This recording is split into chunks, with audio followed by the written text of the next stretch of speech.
Welcome back, travelheads. Last week we compared Malaysia to Taiwan.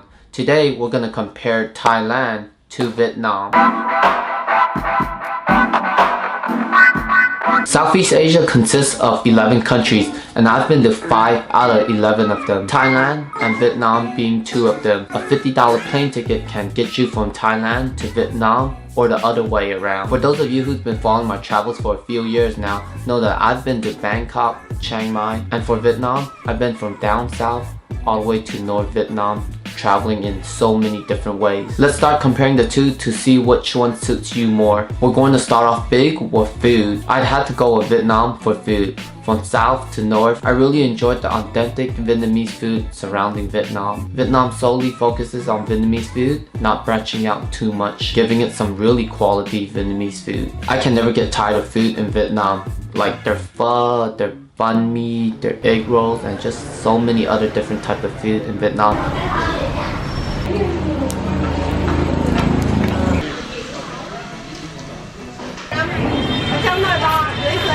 Makes me miss it, makes me crave it, and dang. I love food in specific cities in Thailand. For one, I love the food in Bangkok. But if you talk about cities like Chiang Mai, where the seasoning is lighter and it's really not up to my taste. I tried many of the same food in the cities of Bangkok and Chiang Mai, and I gotta say Bangkok food was way more flavored and tastier, while Chiang Mai was such lighter on taste. So I really preferred food in Bangkok more. It's safe to say that I really miss Thailand's fruits and desserts. As a big fan of mangoes, I would always get mangoes, everything in Thailand for desserts and fruits.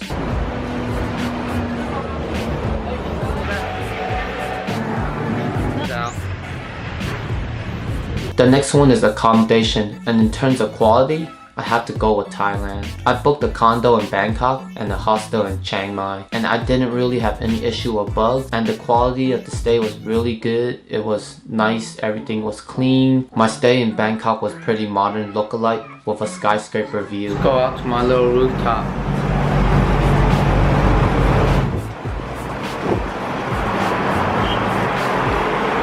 Cheers, one time for one time.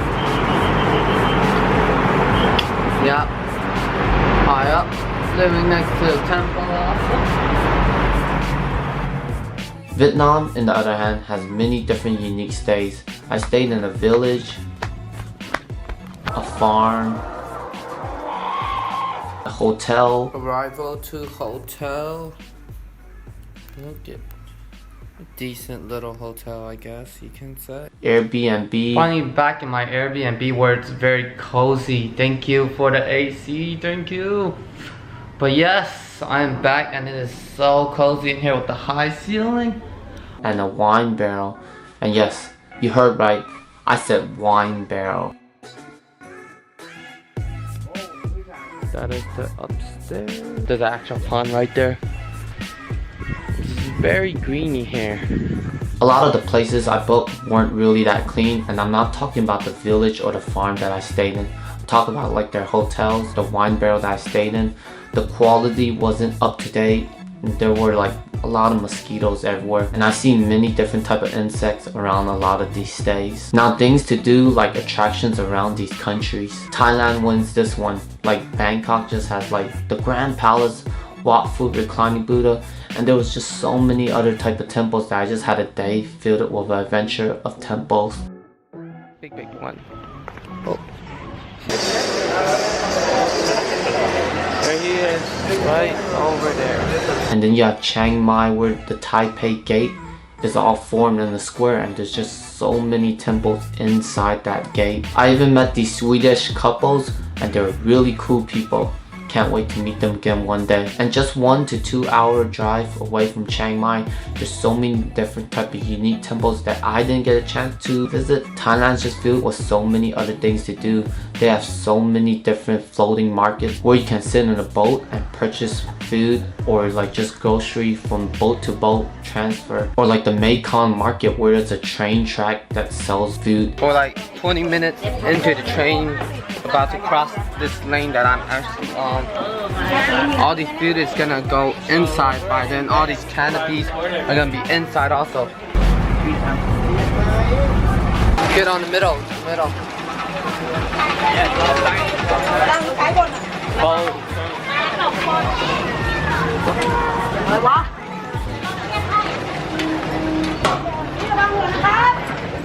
Okay, start setting it all up. There's just so much more to do in Thailand that I haven't had the chance to do, and I do plan on going back to Thailand very soon, and we're probably talking 2020 also, just like Vietnam. Vietnam has many attractions of its own, like the floating market to the temples, but I feel like the markets and the temples in Vietnam just isn't as like a wow moment compared to Thailand's, but there's still so much to do in Vietnam, like Sapa, Ninh Binh, Ha Long Bay, and just seeing all the museums or like the rich history behind like Dang Nang's Dragon Bridge, and just so much to do around both countries. But I just had to say that Thailand edged out Vietnam. How to get around. Thailand has better transportation, like the main city Bangkok has MRT that runs around, so you can go from one area to the other, do a subway from underneath, and it just takes you from one place to next really fast. And there's also many different type of options, like a tuk-tuk, which is a 3-wheel cart that's similar to a taxi, where you can negotiate with them. So it's pretty hot over here. It's like 80 something degrees. We have all our bags on us. Just hope a moped don't take mine. GoPro. Look at that. All our bags. They also have taxi and a lot of other type of transportation like bus, Grab, but just be aware using apps like Uber. When I use apps like Uber over there, it really takes forever for the Uber to come to me, so it's not really too accurate with Uber in Thailand. If you want to know a little tip on how to negotiate with the taxi drivers or tuk-tuk, check out this video right here, which is part of my international series. Vietnam does not have an MRT system, nor does it have tuk-tuk drivers, which makes it slightly more difficult to get around, but yet I was still able to take a train from one city to the next. I took taxis, I took their little luxury limos, which was really unique, and I also took a Grab, which is similar to Uber. So I was on a moped using Grab. In terms of safety, I feel a lot more safer in Vietnam. Everyone just goes about their life. I've been to several cities in Vietnam and not one did I feel much threat. But of course, like I always say, you always want to watch your belongings and watch who is next to you just cause. In Thailand, you just see a lot of signs and pictures of beware of pickpocketers, this and that, and scammers. I've actually got scammed in Thailand myself. A really big scam where me and my friend lost a total of $900 in US. And I won't get into it too much, so just check out this video when you have time, where I talk about the time I got scammed. Other than that, I noticed that a lot of places in Thailand really try to overprice things once they know you're a tourist. It doesn't matter if it's quint shops, souvenir shops, or just food. I think it was like a daily thing where it's like I catch people just trying to raise the price on me just because they knew I was a tourist. Same with Vietnam, it does happen here and there, but that's why I'm always negotiating. If something does not have a price, I will either leave them or I will negotiate with them back and forth, because sometimes that's not the set price. Speaking of tourists, I felt more of a tourist in Thailand. There were just tons of things catered to tourists, and let alone tourists everywhere. In Vietnam, it can get touristy depending on where you are at, but nothing compared to cities like Bangkok, Thailand. Cost of travel for everything. I gotta give it to Thailand. It's slightly cheaper than Vietnam for everything, and we're talking about food, accommodation, tours, everything is just slightly cheaper than Vietnam. So language, which country understands and speaks more English? I would give it to Thailand because there's just more tourists around, so they have to cater towards learning English to do business with the tourists. And for nightlife, I find it's really easy to determine which one wins.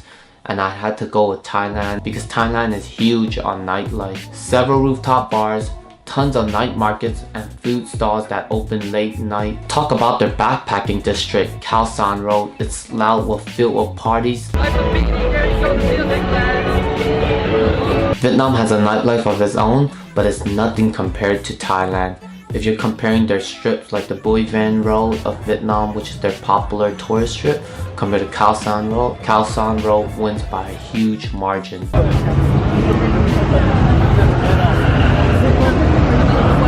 I got it.